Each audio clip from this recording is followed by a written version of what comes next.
So my name is LaVonne Sallee, and I'm also known as the Barbie Lady.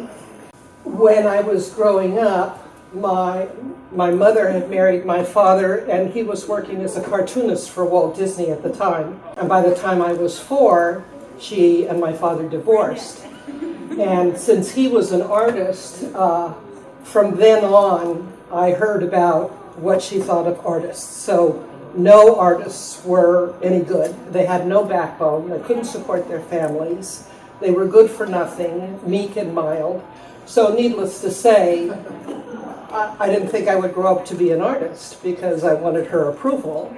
But I'd always thought of myself as an artist. When I can remember, maybe at the age of 6 or 7, she used to make our clothes, and I would gather the scraps of material off the ground and make things. I had originally wanted to grow up and be a fashion designer, and that didn't work out. The first couple of customers that I had who wanted me to make a dress or a suit or something, I figured out pretty early on that it was difficult for me to create somebody else's vision. I wanted to create my own vision.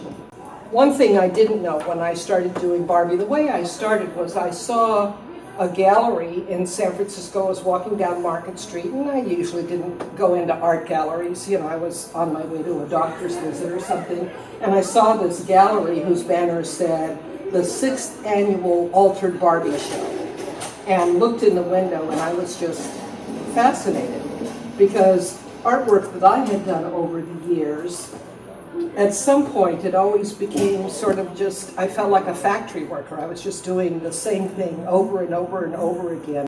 But Barbie was different because I could make her clothes, I could do her hair, I could do her makeup, I could build her furniture, I could, build a diorama, and it never got boring.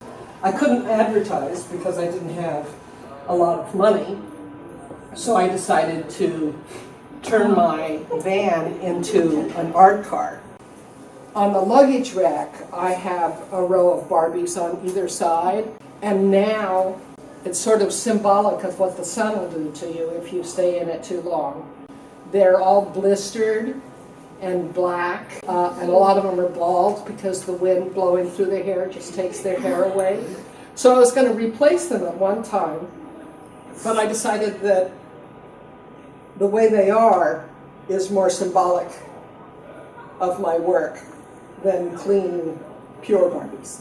Growing up, I could have never been an artist like this, doing this kind of work in my early days, because in my early days, I would do anything in order to be acceptable. I would dress the way you want me to dress, speak the way you want me to speak, do whatever you wanted me to do in order to avoid any controversy or any indication that I might be an unacceptable person. So I have reached, I guess, that time in my life where it's time for me to be confronted at times and found to be unacceptable, and have learned to not take everything personally anymore.